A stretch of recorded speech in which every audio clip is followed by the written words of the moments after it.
بسم الله الرحمن الرحيم كنا وعنا وناكسن داوده halkan waa telefishinka gobolka Banaadir ee Banaadir TV qodobada wararka aad ku daawan doontaan warkeenana waxa kamid ah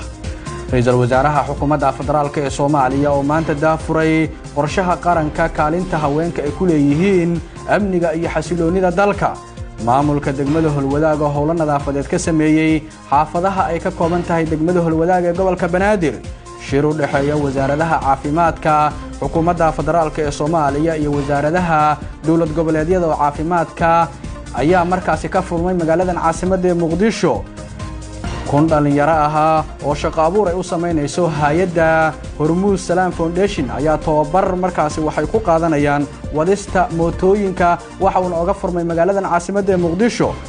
ciidamadii ugu badnaa oo ka soo baxa degmada Buulaberde ee gobolka Hiiraan kuwaas oo dagaal adag la gali doona maleeshiyaadka al-shabaab qodobada dibadda wararkeena aad ku daawan doontaan waxa kamid ah daawadayaal maxkamadda ugu sareysa dalka Kenya oo markaasi sheegtay in uu guuleystay William Ruto qodobadaas iyo qodobo kale